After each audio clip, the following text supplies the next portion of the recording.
Hi, everyone. It's Raghu, and I'm back with Mindrolling. I've got a great episode that I'm going to introduce to you. It is emanates. It was done some months ago. I do this thing at the Ram Dass retreats with Duncan Trussell. You all know Duncan, and Sharon Salzberg, who you know, of course, and David Nichtern. And I'm going to let you know a little bit about that podcast, live podcast that you're going to hear today. But first, I want to talk about a new book from Ram Dass called Cookbook for Awakening, and it's inspired by the Cookbook for a for a sacred life. Cookbook for a sacred life from Be Here Now. You know, Be Here Now, kind of our Bible. Uh, so the cookbook is comprised of some amazing topics from Ram Dass that were compiled by my son Noah from different talks that he went in and spent a lot of time listening to get the essential parts that would really enlighten us all around awareness and relationships and service and compassion and meditation. It's absolutely essential stuff from Ram Dass. And the beauty of it, though, it's kind of like a book zine. I don't know how else to describe it. It's a large format, and it's got wonderful artwork and rare photos, and it's got a letter that Ram Dass wrote to his Indian brother KK Shah. Many of you know KK, and from 1968. It's just an amazing thing to read at this point. What else? Oh, there's a beautiful, just in terms of talking about some of the different artwork, original artwork. There's a beautiful drawing that my good friend Roger Loft. He is an incredible artist, and he did this thing of Maharaji morphing into a Shiva lingam. Absolutely wonderful. So this is a beautiful gift, or just something great to have around on the coffee table, kind of, and share with people who come into the house. And so it's a great gift. Gift for Christmas, gift for Hanukkah, gift for Kwanzaa, whatever it is. And just go to ramdass.org and go into the shop and pick it up. And it's cheap. I mean, I think it's $13 or something. It's beautifully done. Beautiful printing. Cookbook for Awakening. And now I want to talk about something that I'm doing. If you've been listening to the podcast, I think you know I've been in India with some good friends, including Krishna Das, and we did a podcast together a couple of weeks ago, and kind of retracing our steps in the north of India into the Himalayas, and where we were with Neem Karoli Baba, with Maharaji. And my wife decided to do a trip to India, a yatra into that area, following in Ram Dass's footsteps. And when I came back, thought, okay, I think I will join this so I can have a great time hanging out with Saraswati and hanging out with Devi Hale, who works with Saraswati. He's going to teach her incredible Tao Flow yoga.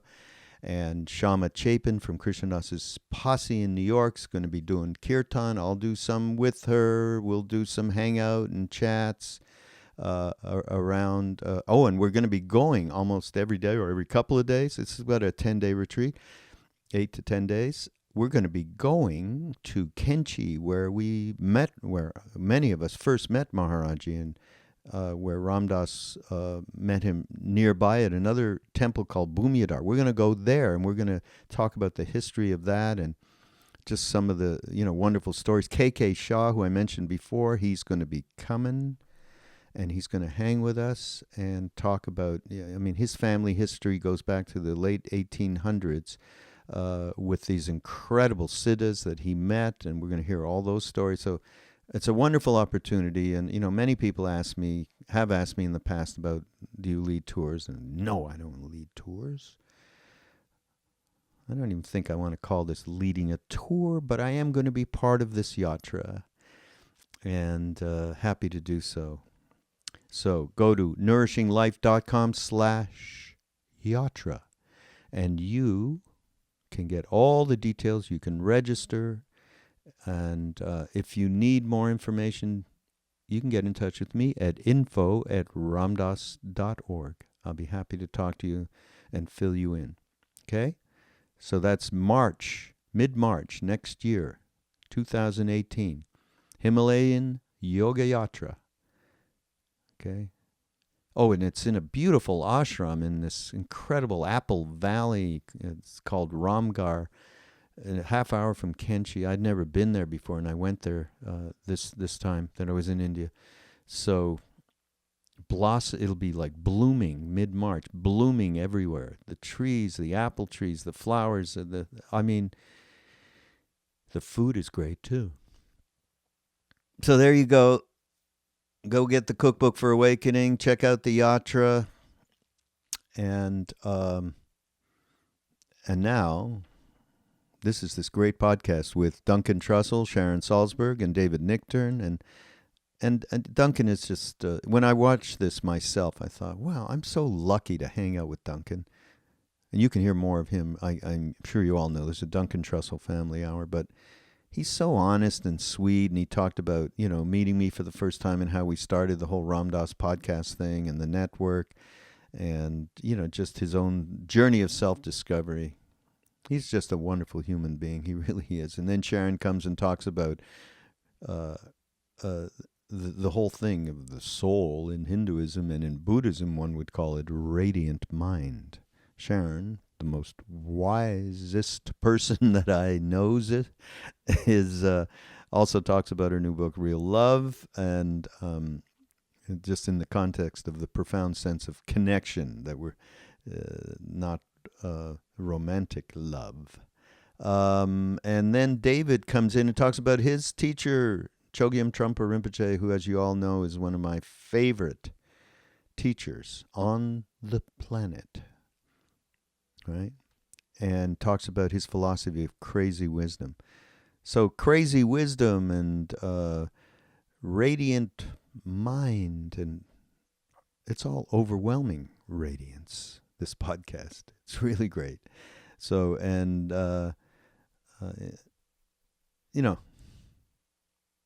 thanks for listening. That's all I can say. And you guys out there,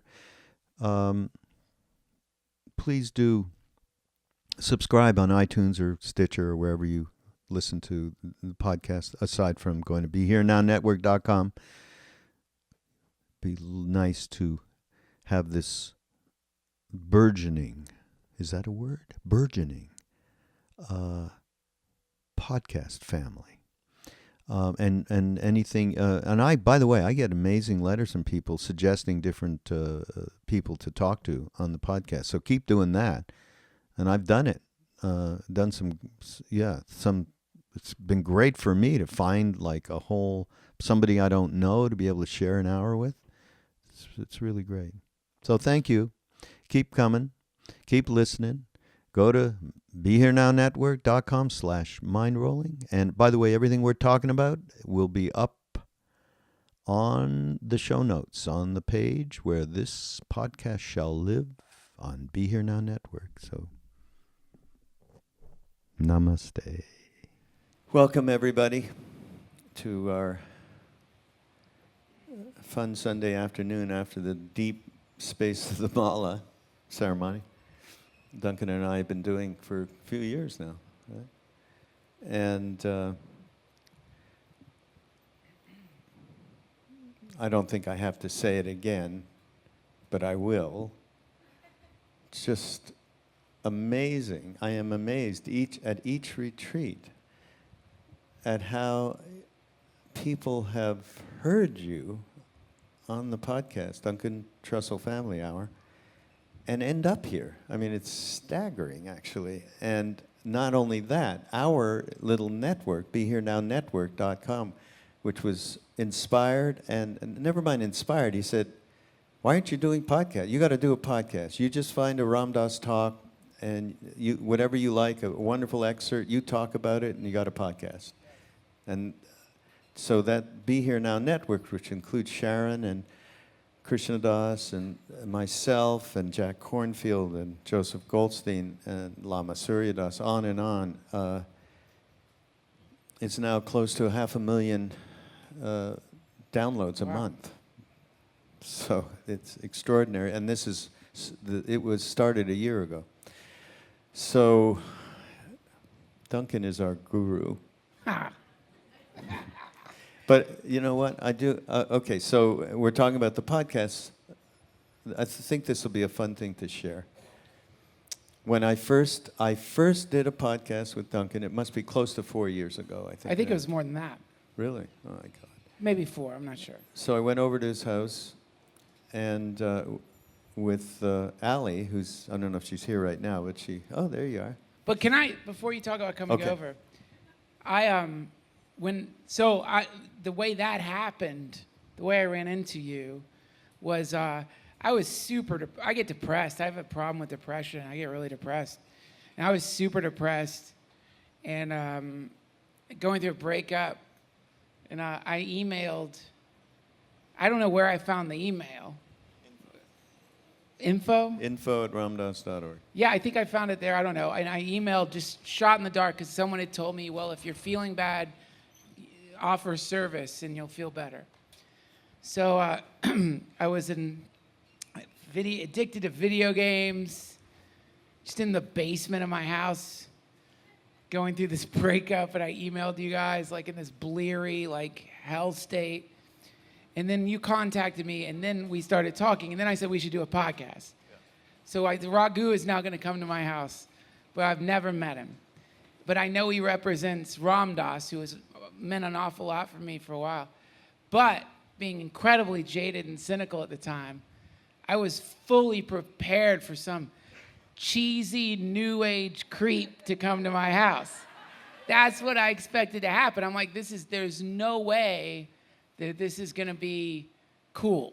Like, definitely what's gonna happen is like someone's gonna come and you're gonna like be some kind of awful fraud, and it's gonna be really disappointing, and you're gonna leave, and I'm gonna be like, I knew that Ram Dass stuff was crap. Man, that sucks. So I can remember having this really dreadful anticipation of meeting you, and sort of like, oh, he's coming over, and then your car pulled into my driveway, and I looked through the keyhole, the peephole, to see what you were like. Because I knew I'll be able to tell right away if this guy's a jerk. He's going to be wearing some embarrassing, like, robes or something. And I'm looking through it. I wish I had done that. I'm so glad you didn't. But you came walking up the driveway, up the sidewalk, and you know, it's Raghu. You look totally normal. In fact, you look too normal. And I'm like, God, he sure looks normal. Man, this is going to be disappointing. He looks too he looks too normal. He was like a normal person. And then you can't have it both ways. You can't have it both ways. But you sat down and we started talking. We did this interview. And man, like, you know, you started to, I'd never met anyone who'd met Neem Karoli Baba. I'd never met anyone like that. And so what was really beautiful about it is, I don't know, I don't want to say wolf in sheep's clothing, love in sheep's clothing or something. Like, that's better. It was really cool about it. Here's this like guy dressed like a normal human, he's acting like a normal, but the stories you started telling me were just exploding my brain, and it was really an intense hour for me. And you left, and then I went into my bedroom, and I just remember this moment. I stood in front of the mirror, and I'm looking at myself in the mirror, and I'm talking to myself, and I'm saying, man, you got too high. That was rude. If you have a guest who comes over, you shouldn't smoke that much weed because it's rude. And then I realized I hadn't smoked any weed at all. I was just high from getting the transmission or whatever it was. And that was the very first time I experienced what most of you probably felt during that mala ceremony, that whatever that thing is, that thing. That thing there, yes. Yeah. What they call. I'll just tell you, though, when I walked, so from my point of view, I didn't know what I was getting into at all. And I walked in the house, and there was a beautiful picture of Maharaji. Oh, yeah. Did you just put that there because you thought I'd be more comfortable? Yeah, right. No, like I was trying. What were you Better doing? put up the Maharaji picture. Oh, yeah, that's what I thought. Yeah.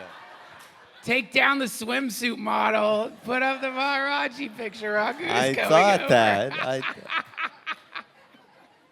Like people just have those laying around. Yeah. Actually, yeah, it was my neighbors. I was like, can I borrow your Maharaji picture? I got some devotee coming over. God. I want to look cool. Got a whole stash of them.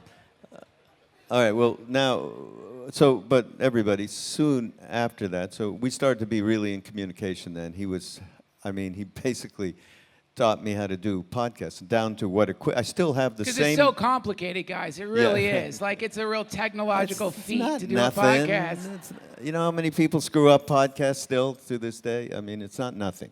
But I still have the same board that you told me to get, actually. Right. Cool.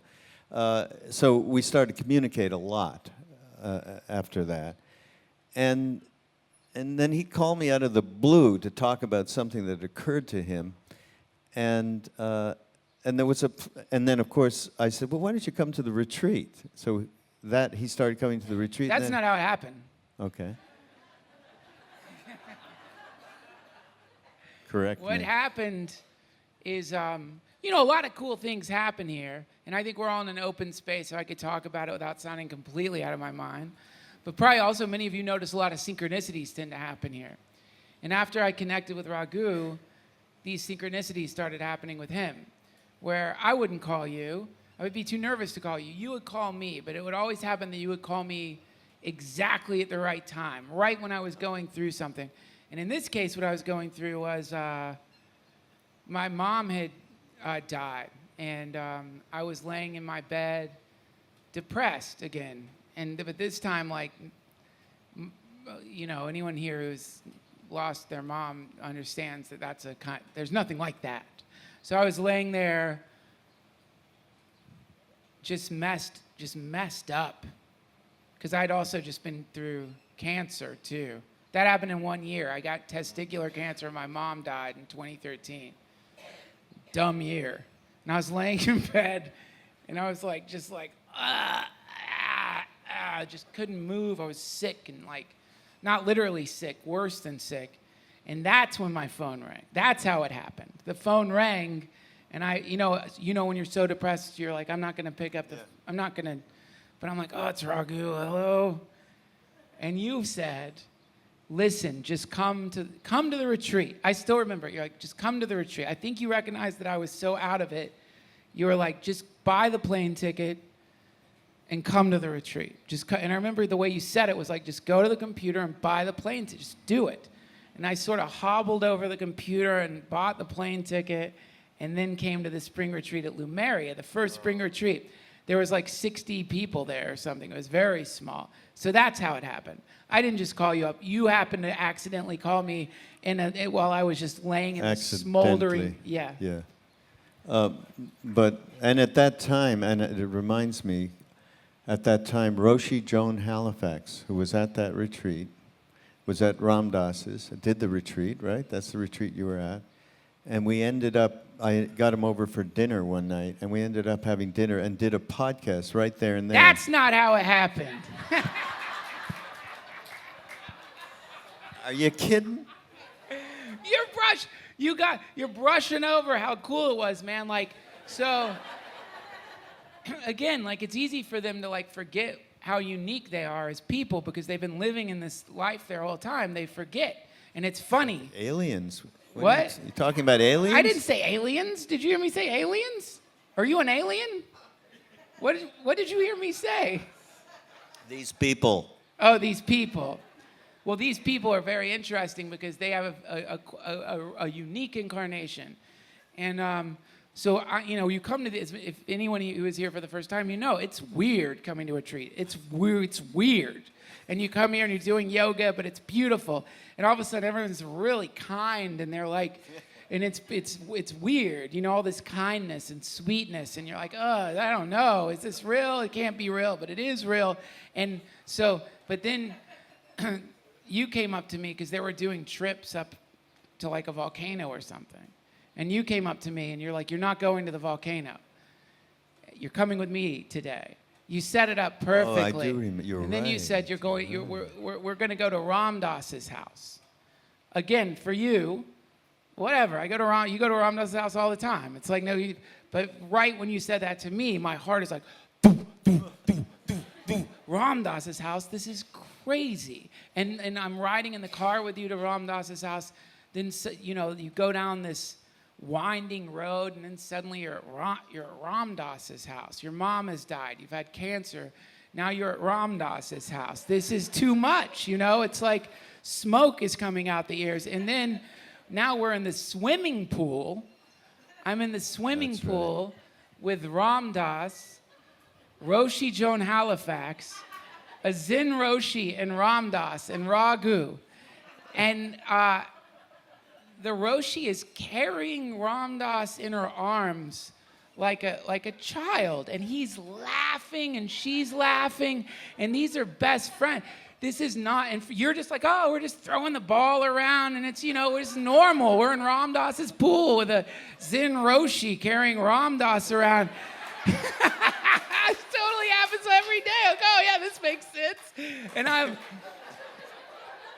And my eyes must have been bugging out of my head. Like, I'm just like, what? And then I remember, this is when Ram Dass taught me the entire thing. When I get to unfold this for the rest of my life, man, it's so cool. Because we're in his pool, and it's beautiful.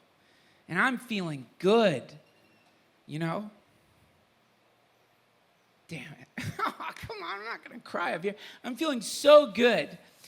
You know, I had one of my balls chopped off. My mom had died, you know, and like, suddenly I'm feeling good. It's beautiful. And like, and Ram Dass is like, he's in the pool, and I'm looking out, and I'm like, God, this is beautiful. And then he turns and looks at me, and he goes, ah. And that was it. That was it. That's when he taught me what it is, and that was it. And I knew it too. Like when I knew there was nothing he could have said, no scripture he could have quoted, no story he could have told. That was the articulation of it. And even now, after all this, it's going to be fine, Duncan. And that was all in that sound. And that's an ancient sound. That might be one of the oldest sounds. That's maybe the oldest sound is, there's like very old sounds. The other sound is like, ah! That's like the opposite. Yeah. So that's what happened. Yeah. It wasn't like, oh, we went to Ram Dass's house and did a podcast, had a salad. Yeah. We did. But what I was trying to get to, you had the picture on your wall when I walked in the room. Yes. From that point to this point right now, a lot of stuff has gone on for you in terms of a relationship with this being. Yes. And that's kind of what I want to get at with you a little bit, because, you know, of course, I know a bunch of stuff, and there's kind of markers that have happened along the way, so that it's gone beyond. Because in the beginning, you would say, it's through you guys and this scene and the open-heartedness of it and so on. But then something else also occurred that was more your personal connection to Maharaji. You want to talk about that a little? You mean the thing with the dogs? We'll start there. Well, it is cool. You know, I really love the progression of this. It's really interesting. Like, I can remember the first time I came to the retreat here, you know, everyone's dancing to the kirtan. And boy, I mean, really, like, oh, God, I was just so tight then. And like I'm walking, because I had to walk past everyone dancing to sit down, and like somebody was like, aren't you going to dance? And I said something snarky. I was like, not in this lifetime. Like, really, like, I'm not going to dance. It's embarrassing. And so I sat down, and then I started thinking, like, why would you say that? Like, what kind of person says that? What kind of person doesn't want to dance? Who is this person saying he doesn't want to dance? That's ridiculous that you wouldn't want to dance. But then, I don't know, something does start melting the more you come to these things.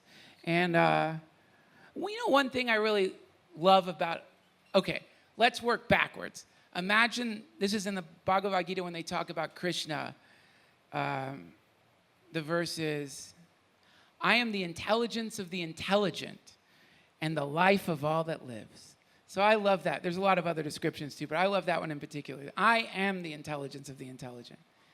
And I love that because from there I can kind of think, okay, what's the smartest person I know like? And then from that, the way that person acts, I can start maybe imagining, well, what would that person act like if he was 10 times smarter than that? And then what would he act like if he was 100 times smarter? What would she act like if she was 1,000 times smarter?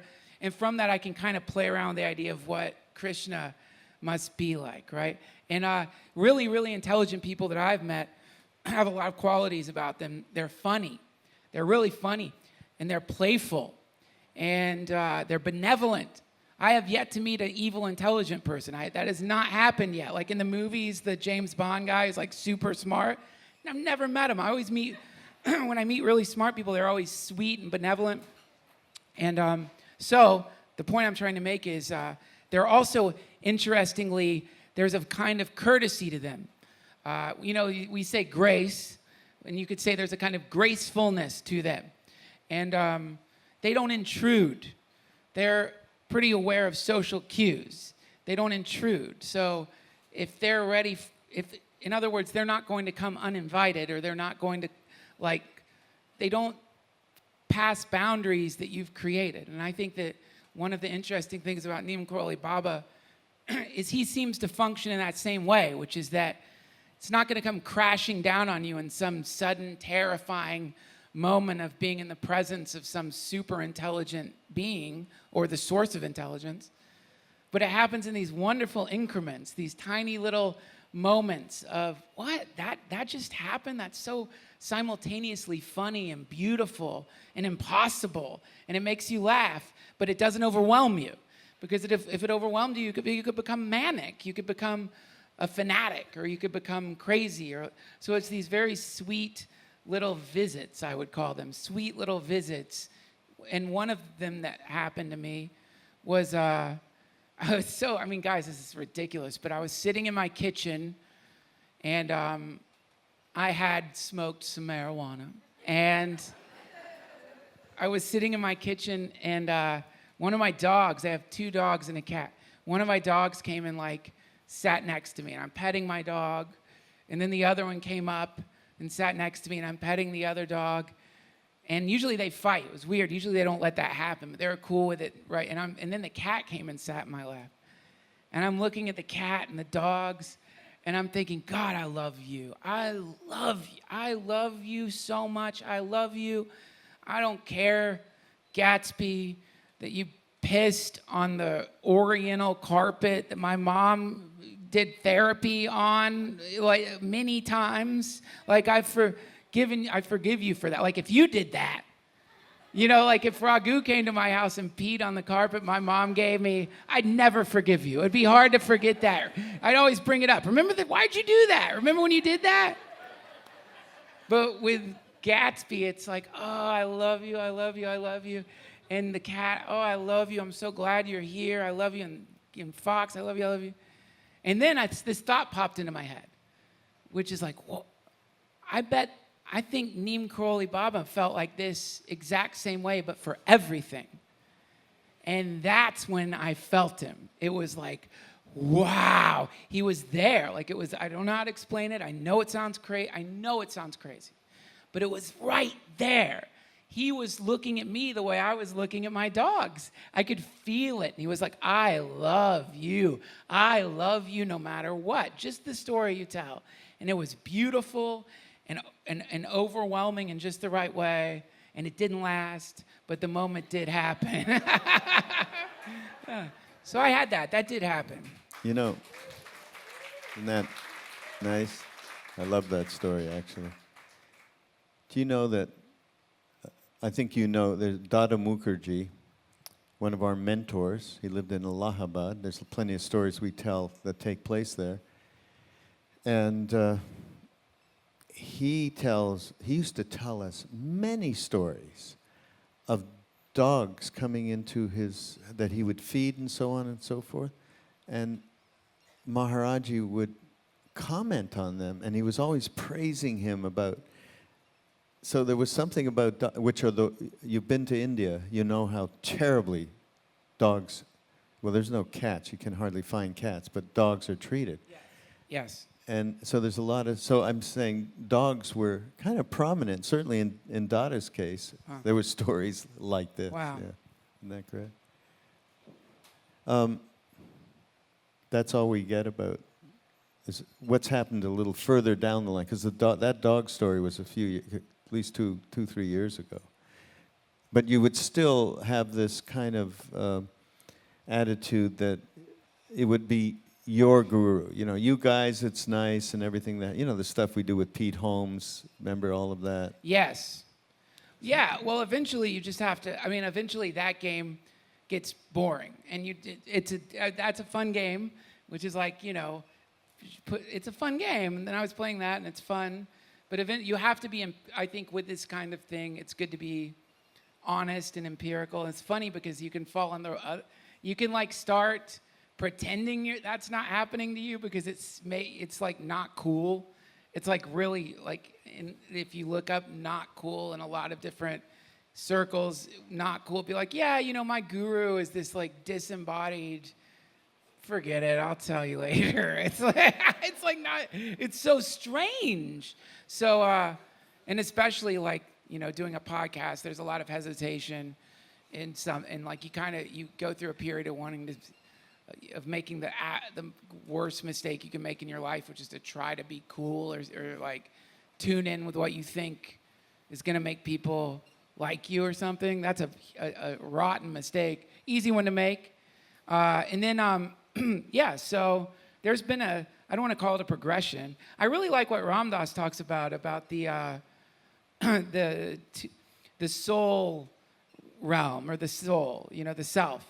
And we both wrote this quote down at the very beginning of this thing. I think, Sharon, you said this. I'll see if I can find it really quick in my phone. I remember we were both like typing this in at the same time. You and I? Yeah. Let me find it here. Sorry, I didn't expect to pull this out, but... It wasn't Leave It to Beaver? No, it was not Leave It to Beaver. That was the best thing I ever heard him say. I thought it was pretty good. No, it was this beautiful... Sharon has it memorized. Oh, he has to prompt her. It is... here it is.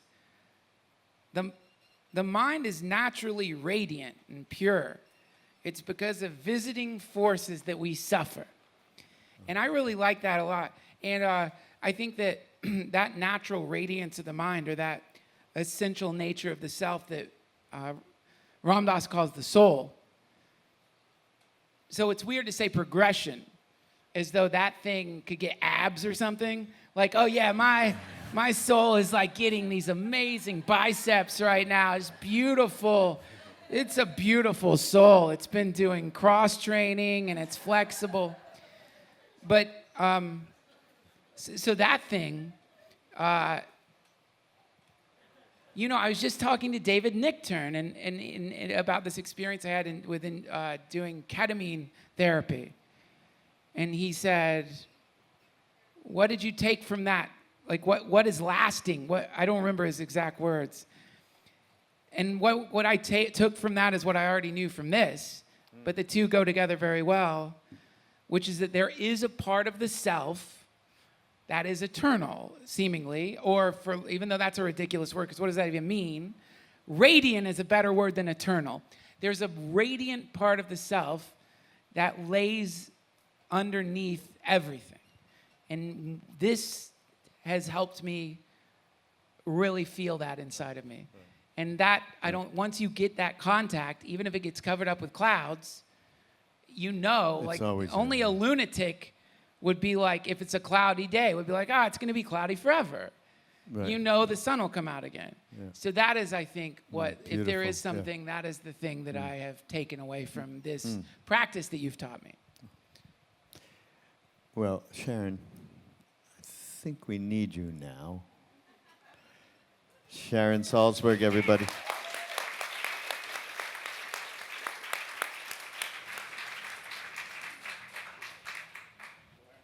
The Buddha said that.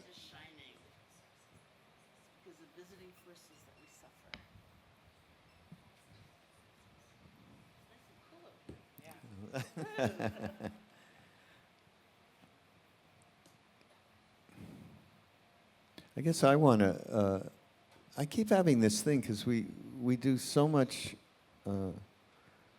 so many things together from the Bhakti tradition and the Buddhist tradition. And you're talking about, well, Ram Dass was talking about soul, and you went and talked about, and you referred to it as radiant self eventually. There can't be, I mean, what is the deal? I mean, there cannot be two different things, right? So this thing that radiant self is a good word, I think, actually. I mean, for soul, but talk about that a little bit. What the hell are we talking about? I'm not sure. I mean, we got to straighten out soul and Buddha mind. That's what I want to try. That's probably been debated, but it's semantic, like the word Brahma, is meaning God, right? In Hinduism, or Atman is that self that is reflective of that God part inside oneself. So I moved into a new sublet in New York City, and the doorman said to me, "My name is Atman. That's like Batman without the B." And I said, no, I know what it is. I lived in India for a really long time. I think it's just semantic. I wouldn't say, what is this thing? Because that also reifies it. Radiant mind is kind of good. Be interested to hear what David has to say, because it can imply more a process, something that's alive and flowing and moving, rather than like, I reached the basement, and now there's the package, the thing. It's in process all the time. Yeah. I want to go back to the theme of the retreat a little bit, and just talk some of the things that we talked about that we didn't maybe elaborate enough, and especially in light of your book, Real Love. Maybe you can talk a little bit about, I always talk to you about anger, because that's certainly one of the most difficult things, personally, that I've dealt with in my life. And I wonder, is there a way in which the development of, let's talk about what real love is first, and then is there a way that it can hold some of these difficult emotions in a way that really truly transforms them? Well, it has to, right? Otherwise, it's occupying a pretty tiny part of our existence, It has to be able to hold all those, everything. The glorious feelings and wonderful experiences, and the painful, difficult ones that we don't want, and everything in between. So I was talking about real love in the context of like a very profound sense of connection. So it's like no part of ourselves left out, no part of life left out. So it's being fully connected. And that was the distinction when I was speaking the other day, between liking somebody and maybe loving them, and that you can have that recognition our lives are intertwined. Everybody matters, everybody counts, everybody wants to be happy. You're not coming home with me, I'm not giving you any more money, whatever it is, I'm not spending time with you, it's not safe, whatever discernment or intuition tells us. But in that heart space, there's inclusion rather than exclusion, rather than the a kind of blockade, like, oh well, you're other, you know, you're beyond that, or this part of me is beyond that. And so I think, you know, it's really helpful. I mean, this is very Buddhist, of course, you know, but it's like you look at those emotions like anger, and really just say, okay, like I'm going to watch the anger movie. I'm going to accompany this space with interest, you know, rather than my usual feeling of being appalled at myself or, you know, frightened or whatever it is. Like I am just going to hang in here. And you just go right to the heart of what you're feeling. And so in terms of the transformation, that element, they would say, you know, like in Buddhist psychology, there's very positive things about anger. There's energy, right? There's a kind of assertion. There's a life force. It's not being passive. It's not being complacent. But it's also, there's a lot of destructive elements clearly to anger. You know, they liken it in the Buddhist psychology to a forest fire, which burns up its own support, so it can destroy us, right? As the bear, it can kill us. And like a forest fire, it can burn really wild, and we might end up someplace very far from where we want to be. You know, so the transformation of the state happens not from denying it or trying to pretend it's not there, but almost like capturing the energy without getting caught in the rest. Because, you know, as I said the other day, it's like one of the characteristics of anger, states like anger or fear, is incredible tunnel vision. It's like, you know, if you have a tendency toward anger or fear, you emerge from those times and you go, whoa, what was I thinking, you know? Right. Like, that was like so narrow, that was so punishing, that was so awful, like, that makes no sense, you know? And the reactions, those are the killers at that point. No, I just saw, to go along with this, I was watching Locked Up Raw. Have you ever seen that show? No. Oh, it's great. It's like, you guys, you know what I'm talking about, Locked Up Raw, right? It's like people in prison, and they film their lives. And so there's this prisoner who's teaching meditation to the other prisoners. And you see him, and this was at this retreat. I'm like, oh, cool, look at that, a prisoner teaching meditation. It's like, you know, you breathe in and breathe out, and he seemed to be doing a pretty good job. Then it cuts to him in his cell after having just beaten the heck out of somebody. And the guard is like, the narrator is like, I guess the meditation didn't work. And I was thinking, like, no, it worked. It's just he didn't hold on to it long enough, right? It's like, we'll see if it worked by how calm he is in his cell when he finds out that he's got to go to like solitary for 3 years. Yeah. But it didn't work because he was like, this is ridiculous. But I was thinking like how what you're talking about with anger in this particular practice is not so, I don't think you're saying this is going to get me to a place where I don't go into tunnel vision, but at least like it gives us a place after the tunnel vision where we can go back into the forest after it's been burnt down and start rebuilding.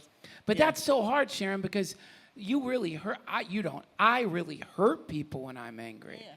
And how do you fix that? Like even going to them and saying, oh, I had tunnel vision, you see. I just sort of fell out of my meditative state when I was throwing your clothes across the room. It was a state of tunnel vision. How do you, which has happened to me.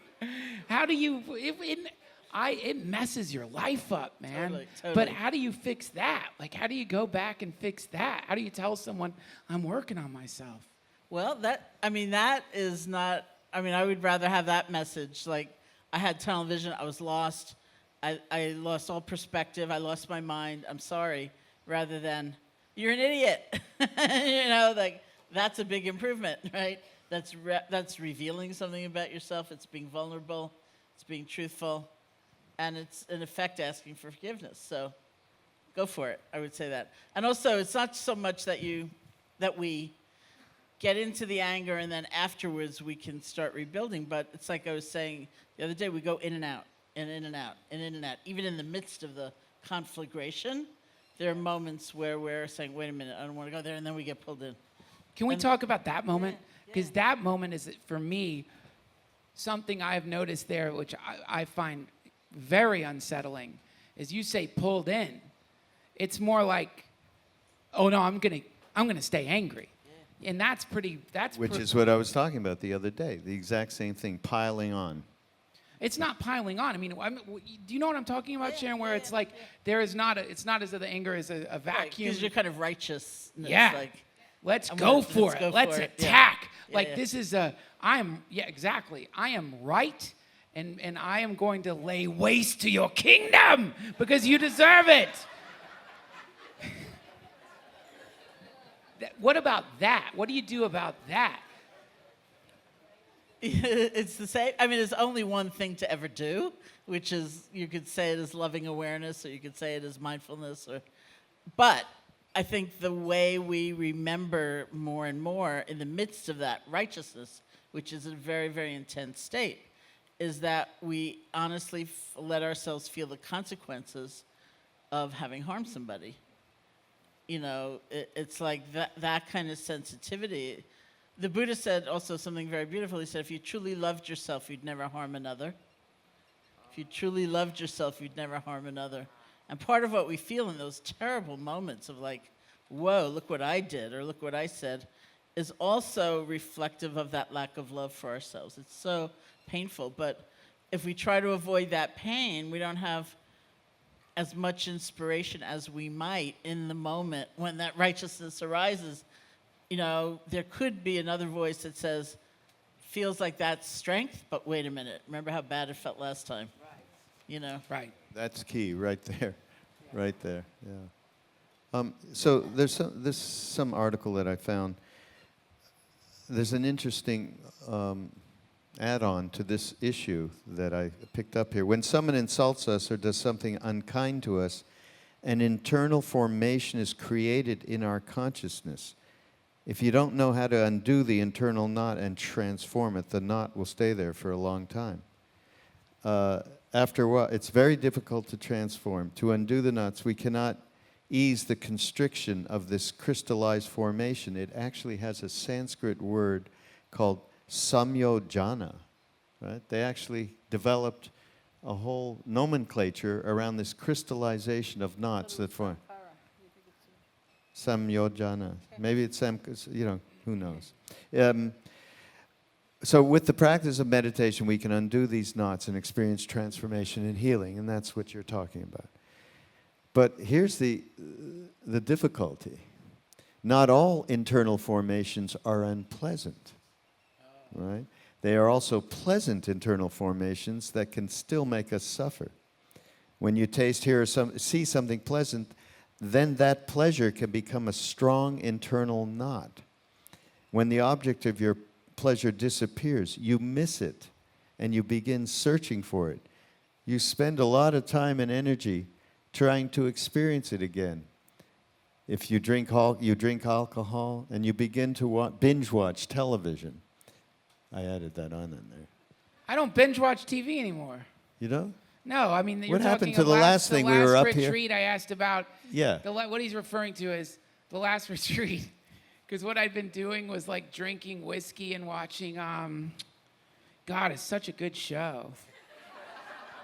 See, I can't even remember it now, but like I'd like discovered what I thought was this delightful pleasure, which was I would pour whiskey for myself and sit down and watch Westworld. Yeah, that's it. Yeah, and it was right because it's because it's cowboys and they're always drinking whiskey.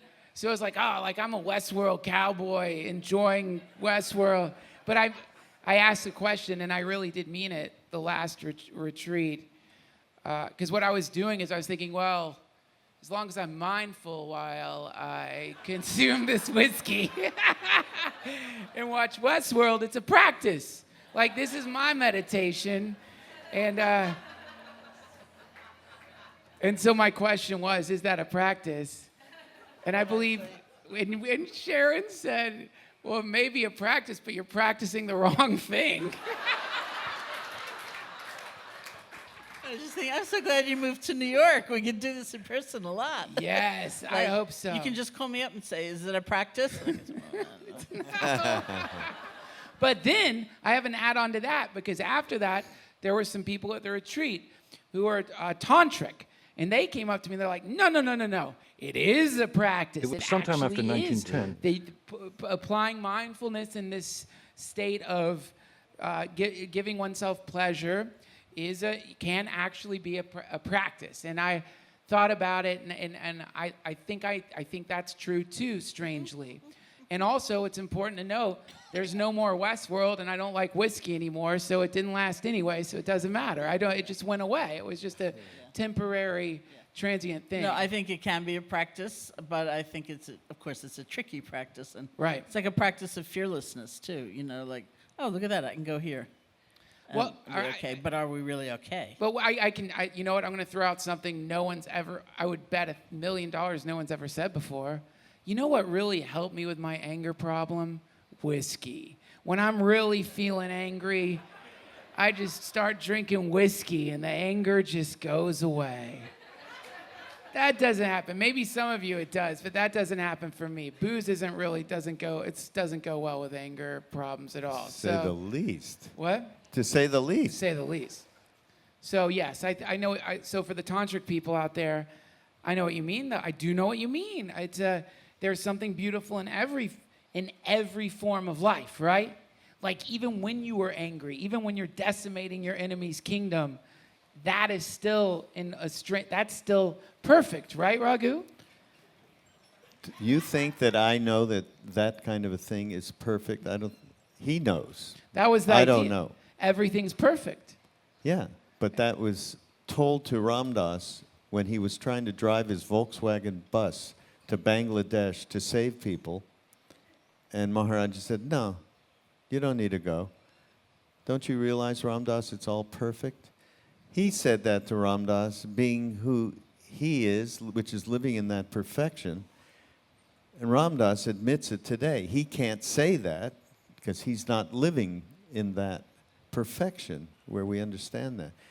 There's actually... So everything's not perfect. It is perfect. But to know it with your mind is not possible. But if you're saying you're not living in perfection, then you're not okay, perfect. No. Well, I'm making a good point. It's a good point. I mean, I don't know. That's a problem. It's a little logical problem, isn't it? Say it again. Okay. If the premise is that everything's perfect, and you're saying, well, yeah, Wait, we can't... this premise, he said everything's perfect. Right. That's not the premise. That's he's living everything's perfect. Oh, he's saying everything's perfect. Can I have a question? Ask a question. What does perfect mean? It See you doesn't guys mean- later. I'm going swimming. I mean, it doesn't mean pleasing, right? Everything's pleasing. Everything is No, it doesn't mean pleasing. great. You know, what does it mean? What does it mean to you? You're the one with the guru, Raghu. It means the 10,000 horrible visions and the 10,000 beatific visions, that they are all part of reality, Right. right? But we don't know that, is all I'm saying. We know that with our minds, but we don't experience that whatsoever. I mean, that's not true. Yeah, Some well, of I it hear we the do. word perfect, and I, no doubt mistakenly use a very conventional meaning, like everything is like great, Right. like Right. Yeah. No. I think I love that is a beautiful thing to say, and I know that people hear that. I was talking to someone, and specifically, by the way, I know many of you may have like reasons that you like the president right now, and some of you don't like the president. I'm not trying to get like some political thing going, but someone was saying like, how does this everything perfect apply to the president? Like you're gonna say everything's perfect, and the thing that I think of is when I think of everything's perfect, I'll scan for one vision in my mind that I can't get out of my head is a YouTube video I saw of a hyena sitting inside a rotting elephant carcass, and like it had kind of been liquefying, so like the hyena's like sitting in the carcass, just like dipping its head, like it's like in a hot tub, but it's a hot tub of rotting elephant sludge. And it's like dipping its head in and like shaking it like, finally a good rotten elephant. You don't find them these days. And like, here's a great one like the old days. But I look at that and I think, well, that hyena's not evil. That's just a hyena. And the elephant dying wasn't evil, and that moment in nature isn't evil. It's perfect. It's perfect. It's like, it actually reminds me of the George Carlin. Are there children here? It's that great George Carlin joke. You know that you guys know the one I'm talking about, where he's talking about like environmentalism. He's like, the earth wants plastic. Maybe the earth wants plastic. That's why I made humans, because the earth wants plastic. But he says, the earth is ancient. The earth is fine. Don't worry, the earth is going to be fine. But humans are fucked. So sorry to curse in here. I'm so sorry. But the point is, that's perfect too. That's perfect. How does this relate to the President Trump? What? How does it relate to President Trump, the hyena in the elephant sludge? Trump's the hyena, America's the elephant, Oh, obviously. great. And it's perfect. Oh, my God. All right, we have to call for Mr. Nichtern to come up and help us out here. We need two Sorry. teachers. Can we get a chair for David? To bring your own chair and microphone, I'm afraid. No, we wouldn't do that to him, for God's sake. What hosts, man. Great. Oh, my. Here comes a chair. Now, many of you may only know David, seeing him here as Krishnadasa's guitar player, and his, by the way, he's produced a number of Krishnadasa's records. David is a fantastic musician and a wonderful wise Buddhist teacher as well. He's a man of all. David Nichtern, everybody. Give him a big round of applause. He's awesome. I've done 2 podcasts with him. They're both really good. You're Well, back. we can scoot. Maybe we can make it reach. You can use mine. All right. David Nichtern again, everybody. Let him hear it one more time. David Nichtern. Yes, thank you. Yeah. We need them. David is also A student of Trungpa Rinpoche. student of Trungpa Rinpoche. If those of you who don't know Chögyam Trungpa Rinpoche, he would be worthy of Googling up. Clap if you've heard of Chögyam Trungpa. Oh, good. Good, okay. Chögyam, very quickly, I'm not going to keep yapping. One of my favorite Chögyam Trungpa, I don't know if you call it a quote. I had one of his books here, and I was reading it here during one of the retreats, and it was beautiful because, so, I don't know. So what can happen at these kinds of retreats is you start thinking because you can't articulate a thing, therefore it must be God or something. But in this, Chögyam Trungpa was saying, okay, so what happens is people say, I can't, it's not expressible. I don't know what it is. I can't say what it is, so therefore it must be miraculous. It must be divine. And what Trungpa said is, that is like taking your craziness and putting it on an altar and worshiping it. You end up enshrining your insanity as some kind of special, miraculous state of consciousness, when in fact it's just insanity and it's something you should let go of. That's the kind of teacher Chögyam Trungpa seems to be. Merciless and just certainly, and which is why when you see the interaction between Trungpa and Ram Dass, it's hilarious. Yeah. Because they both have seemingly antithetical POVs. Is that safe to say? No, not totally. No, Trungpa it's true. Seeing them together is. But he flipped ashes in Ram Dass's hair. Yeah, but it was lovingly done. It wasn't as a put down. It was like vibhuti, right? Were you there then? Yeah, so was I. We didn't know each other. It's a long time ago. It's those. Sharon was there too. You were there in 1974 in Boulder? No, this was it. No, this is Before Tail of the Tiger. So when we were there during the ash flip, you saw that happen? Yep. Wow. Yeah. That we were was an there with incredible Ram Dass. moment. What? We were with Ram Dass. You were there too? Mm-hmm. So Trungpa says to Ram Dass, the question was, as I recall, what is power? Do you remember that? I don't remember the dialogue. So the dialogue is, the question to Ram Dass is, what is power? And Related to Don Juan, that book. the clip yeah, okay. So Yeah. I didn't know that that was the thing. But he Yeah. said, what is power? I guess he was talking about Carlos Castaneda. And I believe Ram Dass's response initially was, I'm not into the power. That's not. I'm the power of love. Is, he said yeah. something like, I'm not really into power. And Trumpa's response was, please. Yeah. It was like, yeah, right. And It was then beautiful. Wasn't that his Yeah. response? I'm not Yes, exaggerating. no, it that. was exactly. Yeah. And then he went on about responsibility, which was a fantastic part of this whole thing. If you can find it on ramdas.org in our library. We love Trungpa, and David has been, as I said, with us through the grace of coming along with Krishnadas's band, and but it's something that we certainly on the Be Here Now network, we've done a lot of different things about him, and I've done something with David on a podcast as well. Crazy Wisdom certainly is the primary, I'd say you could say primary. Did you talk about him a little bit from you, because you spent real time with him? And Sharon married my son.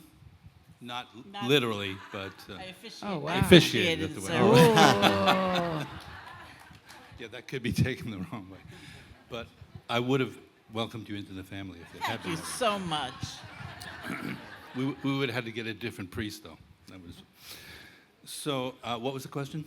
Just talk about Trungpa, because we just Oh, brought him okay, up, and let- he's just in the air a little bit. Yeah. But put the mic Contextualize. close to your mouth. 'cause Yeah, we can't hear okay, you. we'll contextualize. This whole group of people, and this is what's so interesting about it, we were connecting with each other 40 or 50 years ago. KD was floating in and out there, but I didn't know any of you then. No. The meeting ground was Naropa Institute. Have any of you heard of Naropa in Boulder, Colorado? So that might be a great little dot on the map to put in. Naropa was Trungpa Rinpoche's vision for starting a kind of open-ended Buddhist university in the West. It didn't exist at all. And he kind of, as he did with a lot of things, visualized and then actualized all kinds of situations to bring Buddhism into the West. So I think it's fair to say he was the seminal Tibetan Buddhist teacher to bring Tibetan Buddhism to the West, and many others came, of course, afterwards. And he was extremely fearless, I think is the best word, in terms of bringing the authentic teachings, but trying new contexts and not holding on to old forms that became obsolete. So for himself, he was raised from the age of 2 in a monastery in Tibet, and to be the head of the Sermon monasteries. But when he came to the West, I think he quicker than most people realized we're not in Kansas anymore, you know. And he saw it, so he disrobed, he married an English woman and moved to the United States. And then he really kept the traditional teachings very, very much intact with a team of 10 translators working for several decades. But at the same time, he began to kind of push the envelope of the form, including a lot of Western form, but also including Japanese culture and all kinds of things. So Naropa was a nothing. It was like an encampment, really, at the beginning. And in those days, I think Ram Dass was very interested in Trungpa Rinpoche. And we spent real time back then. They spent real time. And they had a dialogue at Naropa one summer, which is the one you're referring to. And Ram Dass came. I used to go I met Trungpa Rinpoche in 1970. And then Ram Dass was coming up to this place called Tail of the Tiger, which is in Vermont now. It's called Karma Chilling Meditation Center, great retreat center. And so that summer, there was this 10-day workshop. You were there too? No, you were in the one in Boulder. Okay. So about Don Juan, and kind of that was the topic. And Ram Dass was sitting at Trungpa's feet, you know, as a sort of honored guest. He was sitting right next to the teacher. He was brought up. He brought him up. Yeah, but he was sitting right here as Rinpoche is giving the talk. And Rinpoche, one of the things that he did was he kind of took on a lot of Western cultural accoutrement. He smoked cigarettes, which didn't have the same connotation then as it does now. He drank sake, and he wore Western clothes. He was kind of a completely took on a Western kind of appearance, and activity. And so he was smoking his cigarette while he was talking about Don Juan. And Ram Dass is right here kind of looking, as I remember, very lovingly up at the Guru, which is sort of the more traditional Hindu style of devotion, is kind of very adoring, you could say. And Rinpoche just took the cigarette ash and just went on the top of his head. Now, having had similar experiences, I think the student could experience that as an insult. That would be one way to take it, and the other is as a kind of blessing. I had similar experiences, and you could take it either way. Yeah. And well, I mean, and we said, I think yesterday with Maharaji, when we started to be able to, some of us started to be able to speak Hindi, and we really know the kind of approbation that he was shouting at us and other people around. And when the Indians told us, the more of that, the better. That showed his deep affection and a freedom to be able to just be around, people that they weren't taking it personally. None of that was going on. They got it, and in the same way, Trungpa was doing that kind of a thing. I think that's one of the most difficult things to learn, is that teachers aren't always going to act the way you think a teacher should act. And when they start moving outside this little keyhole of behavior that you think a teacher should have, it really can turn a lot of people off or scare people off or make people worried. But how can you tell the difference between a Neem Karoli Baba or a Chögyam Trungpa and maybe somebody who really is acting inappropriate as a teacher? Because I think a lot of people get nervous about being taken in by somebody who isn't cool.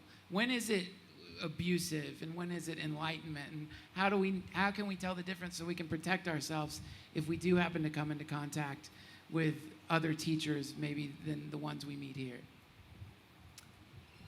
You want to take a shot, Tim? Oh, you start. I'll go with you. So just first thought, best thought was a big Trungpa saying. First thought, best thought. Like get your mind clean, and then some kind of spontaneous insight usually comes out straight. If you start to work it too much, you lose the thread. So my first thought was, before you asked that question, was a true blessing is also an insult to the ego. If you think about it. So you can't just make everybody feel good all the time. That's not really the job of a guru, actually, to booster. So there is a kind of destructive aspect or dismantling aspect, but it's not based on that teacher blowing themselves up even more and becoming kind of more puffed up, and the whole thing begins to feel toxic, where the teacher's really puffy and the students are really scrambling and nobody else has any kind of intelligence or any kind of insight. And that we got warned about that from minute one. Be as sharp as possible. And we actually come from somewhat different Buddhist traditions, but I would say that as part of that kind of warning is certainly in the Thai, Burmese, Theravadan tradition is the recommendation that you always be able to ask questions.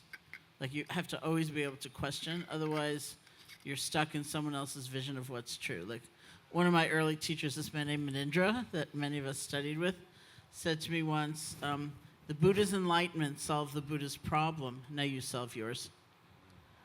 Right. And so if you found yourself in a situation where questioning was forbidden and you had to simply be devoted in a way where you could never express your doubt or your uncertainty, they'd say, basically, get out of there, That's interesting. Just the what you just said about what the Buddha, what Munindra's quote, where Maharaji quoted as well. Same thing. I've done everything. I leave the mind to you. This creates, by the way, Raghu, and everybody, a triangle situation between Sharon and myself and your Sangha, because your Sangha is a tantric Sangha. In other words, the idea of devotion and bhakti is extremely strong. And in Tantra, Buddhist Tantra, the idea of devotion and surrender is a peak kind of aspect of it. In the Theravadan tradition, it's not. In the classic grounded Buddhist tradition, really the teacher is simply a preceptor and is saying, you should think about this, you should think about that, and you're kind of on your own. So what I have in common with you guys is a certain level of kind of, yes, sir, I'm going to surrender my personal take on this to the Guru. And what I have in common with Sharon is we should take a look at this more carefully. Can you imagine putting those two together? Yeah. We had it, though we did have it put together by him, by the fact that we were sent to Buddhist. That's where we met Sharon, right? In the Vipassana course in Bodh Gaya. And also many different lamas. I mean, he used to talk about lamas. For instance, Kalu Rinpoche, I remember. And in my own case, he told me I was going to see Kalu Rinpoche before I even knew who Kalu Rinpoche was and have his darshan, and he gave me this whole teaching. I mean, it was all... So there was a tremendous connection for us with Buddhism. And then, this famous story that Krishnadas had a bad knee, and he was in a lot of pain, and we weren't supposed to go see Maharaj. He was in Vrindavan, and he said, help me out, you got to take me there. I need help, I can't stand this anymore. And we went over to the temple, and they did let us in, and Maharaji was there, and he's limping over. I'm holding on to him, and sat down with him. And he then got up, just a few words of hello, and then he got up with an Indian man, and he walked around the courtyard, and then he started limping, Maharaji. And Krishnadas said to me, oh, God, I guess he's taking this on, my God, something like that. And he came back, and he told them to put this special salve on it, he'd be fine, and so on and so forth. And Krishnadas had his diary there, and Maharaji opened it, and he had written a couple of stanzas from Mahamudra. And he had the guy read it to him, and Maharaji went, Teek, right. And then flipped the page, and there was a picture that Krishnadas had put of Maharaji in there, and he said to us, who's that? And we were going, very funny, ha, yeah, funny. You? He goes, Nay, Buddha. So there was a lot of identification for us. So in terms of, yes, the bhakti tradition, but also we did, look what we're doing right now. Look what's happening. And it's every retreat that wisdom of the Buddha is being combined with our bhakti tradition in a way that I think that's why we called our app the Heart Mind app, okay? Can we apply some of this to what happened at the mala ceremony? Because one of the things that David has done for me, it's amazing. One of the things you taught me, because we did a podcast and I told him how, I had this experience meditating once where I really became, I merged into everything. I always think about that moment meditating. It was incredible. And I was telling you, is this a true story? This is a true story. I was telling David this, and your response was, well, let's stop. Let's look at that experience. What was that experience? Did it last? And then you said, can it be broken up? Can you break it into pieces and look at it? And then the more that you walked me through this process, the more I realized, that experience was nothing. That was just nothing. Like, it was really, I had it, and then I just labeled it as a heightened state. And then all my other times I would meditate, I was comparing it to that moment, and all the other times stunk. And you made me realize I was trapped in this heightened state.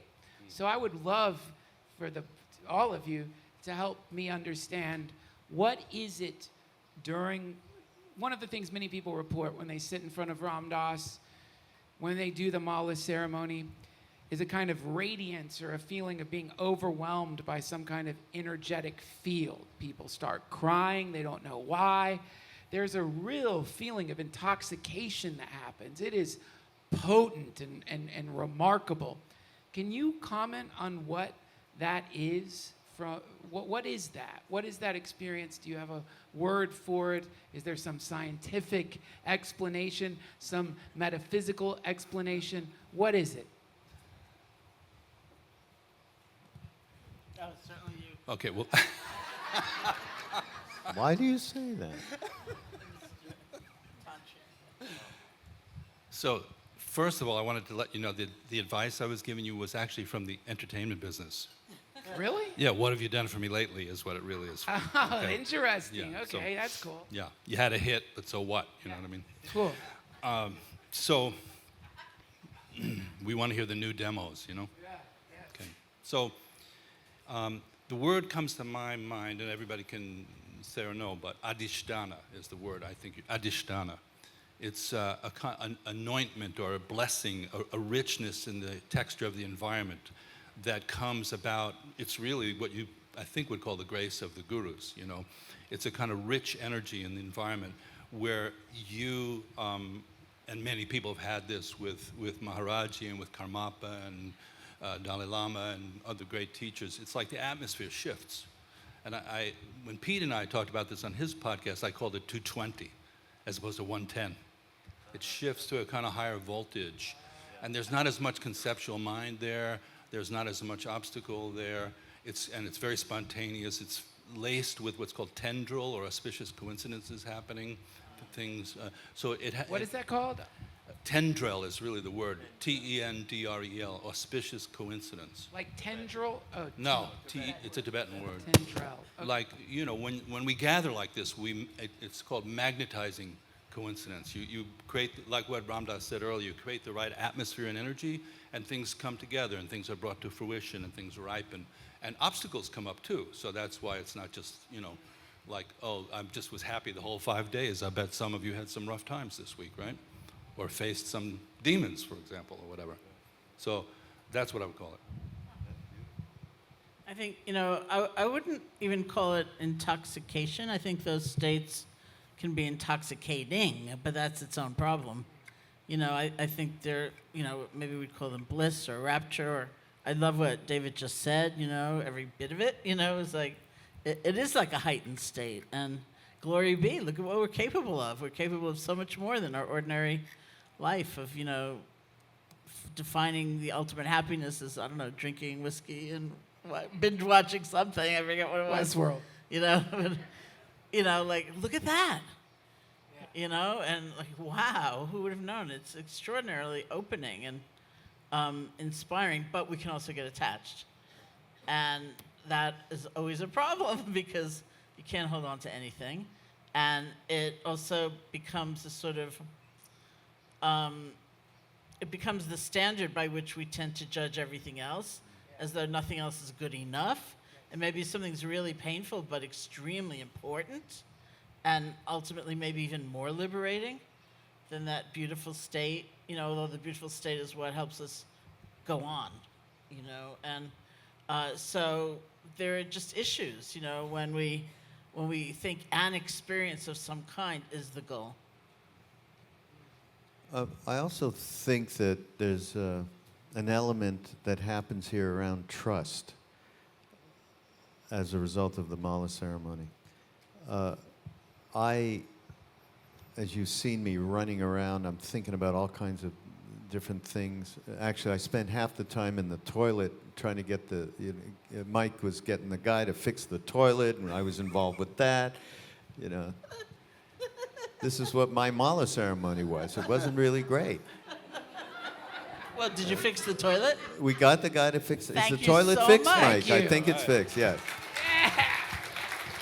And aren't we grateful? Yes. And then if it wasn't that, it was telling people, don't move over that line. And then, of course, Ramdas was saying, stop telling that to people, okay?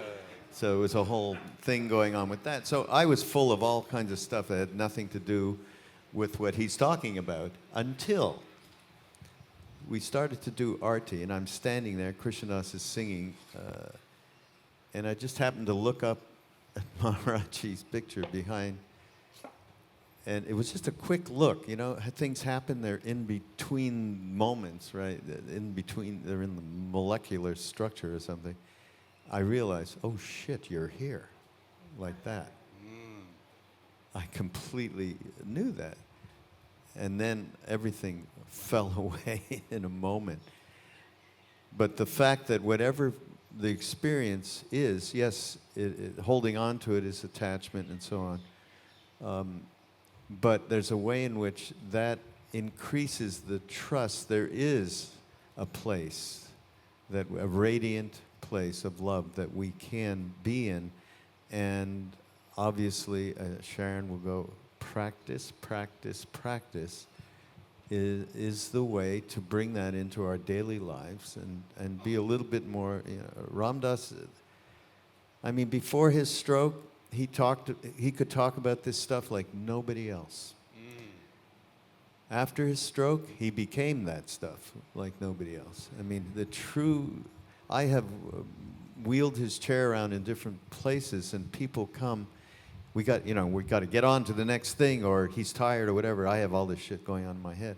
And people come and they want to just have a moment with him, and I'm pushing him. He puts his hand, jams on the brake, looks back at me, and he is going to be 100% there for that person, and love them, love everyone.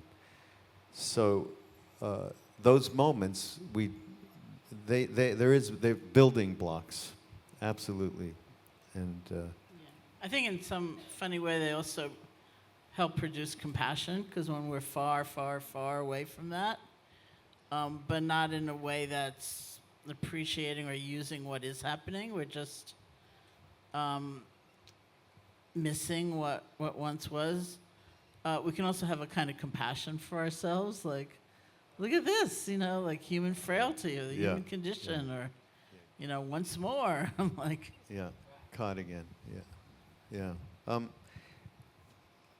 There's this beautiful thing that I found from Thich Nhat Hanh, and I just wanted to kind of bring it up. It's in Theravadan Buddhism. The ideal person was the arhat, someone who practiced to attain enlightenment. In Mahayana Buddhism, the ideal person was the bodhisattva, a compassionate being who on the path of enlightenment helped others. According to Master Linji, who I don't know who, do you know Master Linji? Sounds Chinese. Yeah.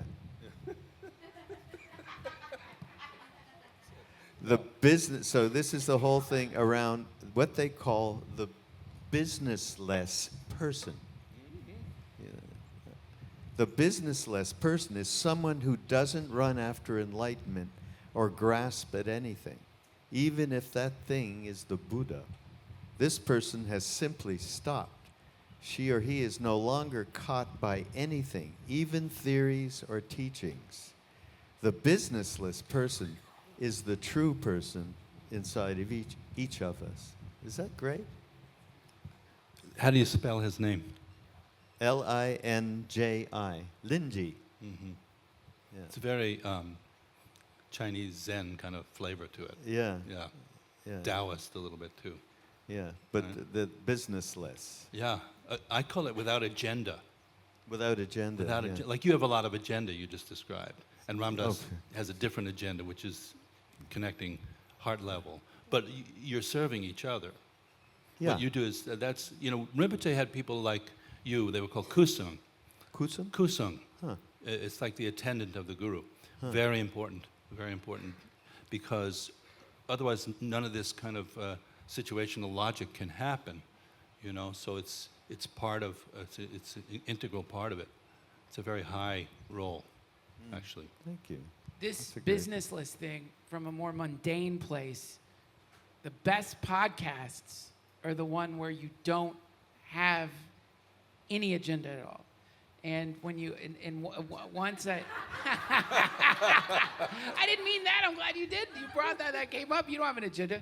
But I can remember one of the most terrifying podcasts I ever did. Mark Maron invited me to do his podcast, and that is a scary podcast to do. I guess 1 billion people must listen to that, and you don't know. Mark is generally kind, but you never know. What if he turns on you? You're doomed. You're doomed. And so I went to his house, and we were standing in his kitchen, and he gets me coffee, and I'm intimidated by I think he's a really great comic, and I just really respect him a lot, and I'm intimidated by him. And so we're like standing in his kitchen, and I remember he looks at me and he goes, "What's your agenda, dude?" And I'm like, "Oh no, man, I don't think I have one." But in retrospect, I know why he asked me that, because he knows that if someone comes into a podcast with some agenda, they want to, I don't know, it's pitch something or like be something, or God forbid they want to be funny, then they end up falling all over themselves, and it becomes an absolute mess. So this thing that you're reading is really quite beautiful, because it is the secret of a great podcast, is to have no business, to just sit down and begin talking, and then this thing comes in. And the moment that you start wanting that to happen.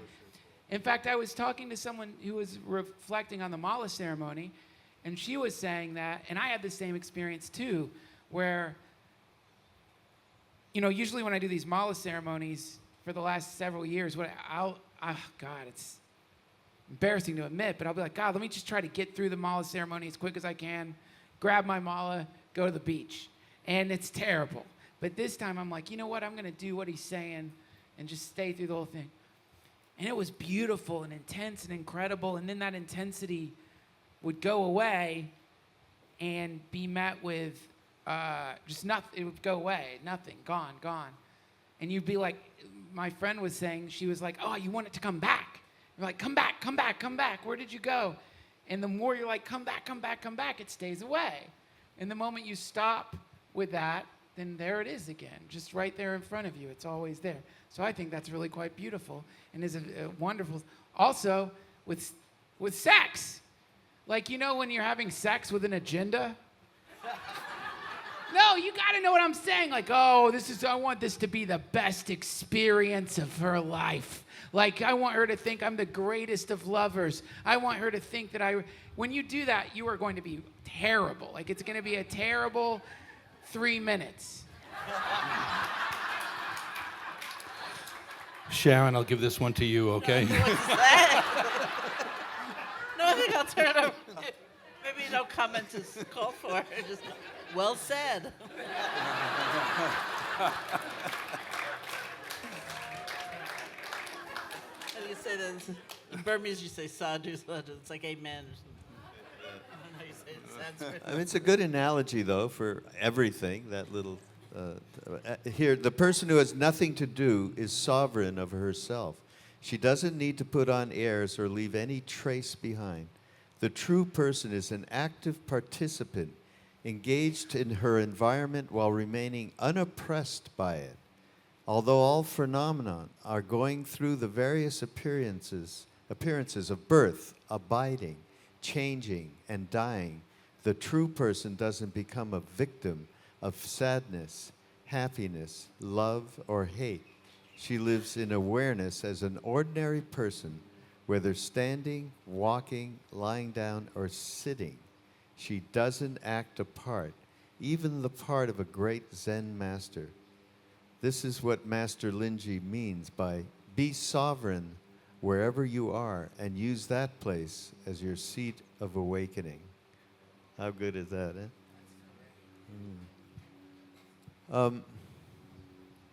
We're getting kind of close to the end. I don't know if there's anyone. There's somebody who wants to ask a question? You don't know, but it could be. Because somebody has mentioned, Lily mentioned to me that there's somebody who wanted to ask Sharon something in particular. So if we... It wasn't me in particular. It was she approached me. The question wasn't directed necessarily toward me. The question was first presented if you don't want to answer, she really wanted you don't to ask have to. David. But I need to hear. No, I'm joking. I need to hear the question. But anybody have a question? Mike's got a mic, or Josh has a mic. No, Josh has a Josh, and Mike has a Mike.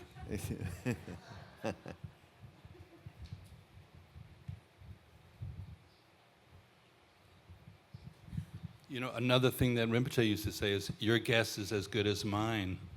said that all the time. Your guess is as good as mine. You know what else I heard he used to say a lot? Good luck. Good luck. There you go. Okay, a question.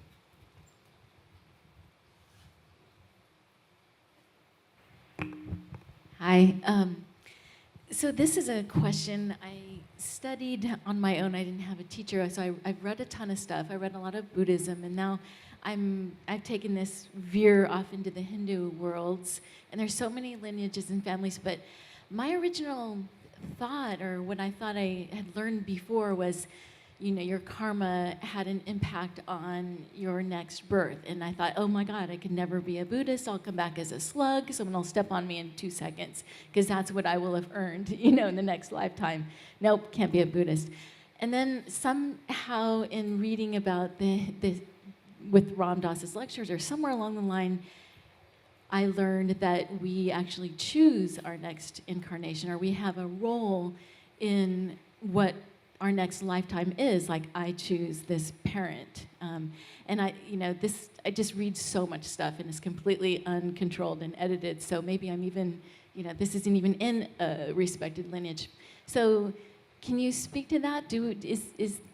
I don't know what thought, philosophy, system, paradigm that belongs to, but I really like the idea that if reincarnation is something, that we do have a part in where we choose to go. Like, I'll pick that parent, or I'll pick this situation, or if I'm Jesus, I'll say, I'm going to go with those violent asshole Romans and try to, sacrifice myself for humanity. So that's my simple question. I don't have an answer, but I've always found that to be one of the most absurd systems that has been. I want that to be true, but I just think, like, really, like, at some point I'm like, ooh, can you make it so that when I'm in my 30s I'll get this, like, bald spot? Let's do that one. That'll be great. Let's do that.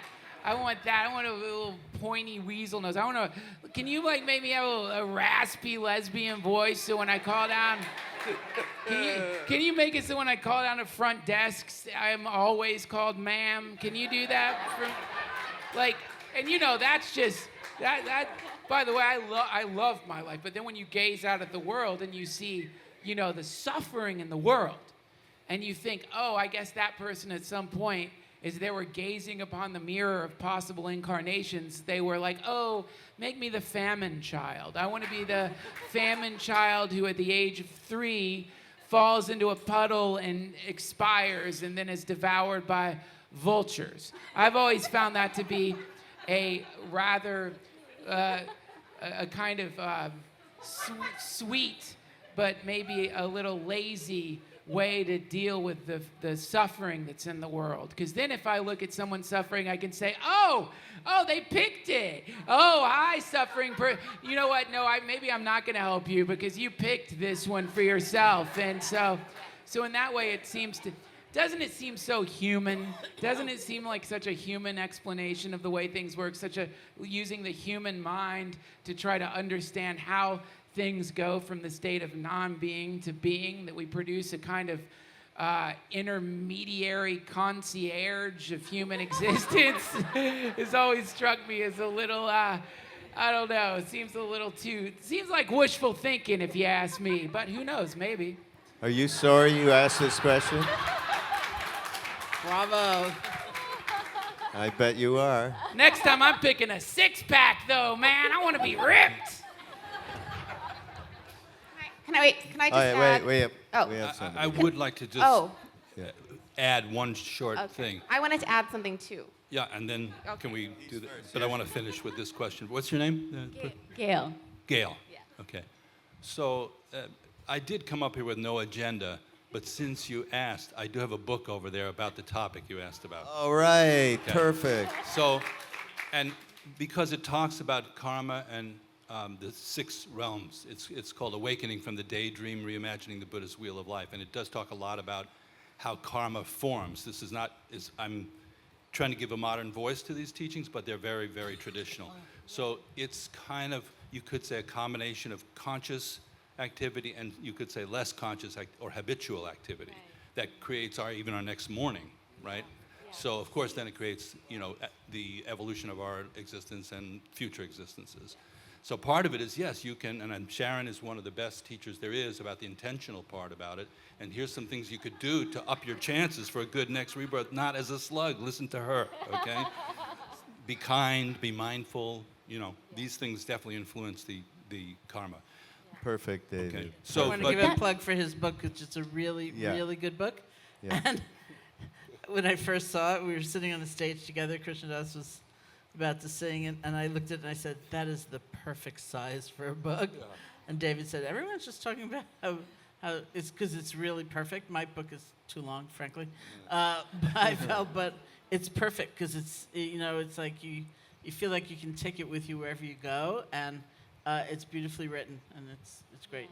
I mean, that's kind of the determinist sort of karmic traditional That's right. essence that sounds like, versus See, Buddha was a rebel in that account. He upset the caste system because he said you can reshape your karma, but it takes intention, volition, practice, etc. And I just want to tell you that I did debate in my mind, putting on my Facebook page, that Sharon Salzberg said I had a really nice package, but I didn't do it.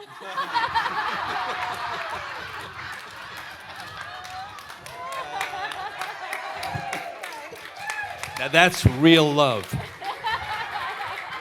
That's real. Okay. Did I blurb that book? Let me redo it. Go ahead. The last thing that Raghu read sparked a question for me because I'm thinking about this concept of awareness that isn't attached to anything, including love. So my question is, what's the difference between pure awareness and loving awareness, and is there one? I'll just representing Ram Dass right now. I think that there cannot be pure awareness without love, he would say. And I think they're synonymous, loving awareness and pure awareness. And not being attached to love in this particular thing, that kind of love that's in exchange has subject-object. That's what I believe. What do the Buddhists have to say about that? Yeah, I mean, the first thing, in true Buddhist fashion, I'd ask you a question, which is like, what do you mean by love? Because if love is the ordinary meaning, very conventional meaning of an exchange or liking or romance or whatever, then of course it's different.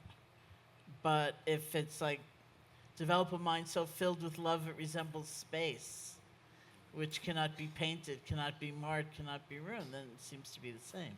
So, but it's awfully hard. It's very hard. I felt like I was really up against that again and again, trying to find the words to describe what I was trying to say, because it would so often fall back into, like when I first told a publisher I wanted to write this book, their comment was, well, the love market is really saturated.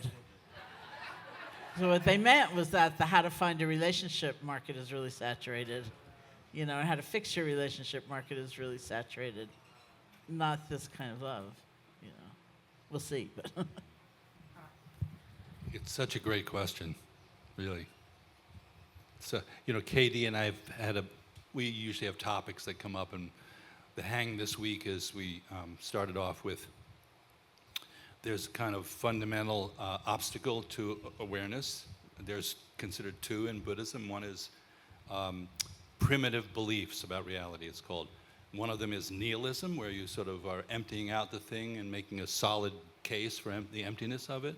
And the other is eternalism, where you're making a solid case for the somethingness of it. So the kind of awareness doesn't land on either of those two sides of the coin. The coin lands on the end, and then you have a kind of non-biased view. Then the other one is conflicting emotions, kleshas, which we all know how that, you've been talking about that, how that can block you from seeing things clearly.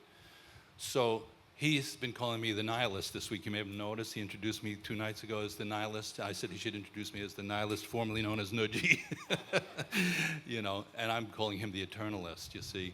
Because there's a dance, a play between, you know, he and I energetically in that area. And we both understand the other side.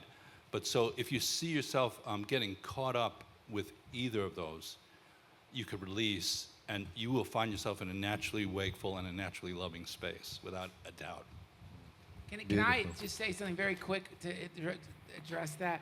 Well, I got to do a podcast once with Roshi Joan Halifax and Raghu, and they have this same eternalist, nihilist argument going on. It's a really funny argument, and honestly, like when I hear you guys talk, I fall on the nihilist side a little bit. There's something about I think it's so cool, and so.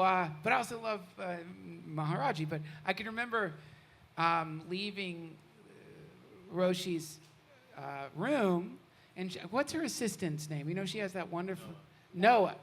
So she's there with Noah, and I don't. You know, when you see like this playfulness that you're seeing that these people have, it's so playful and in the moment, awesome. And as I'm walking out, Raghu, you'd already left. And like I turned around to them, I'm like, you know, I think everything's nothing too. And then Noah, they like Roshi laughs. It's like, yeah. And then Noah like leans from behind her and goes, "It's also not nothing." It's really cool. It's both at the same time. Yeah, absolutely.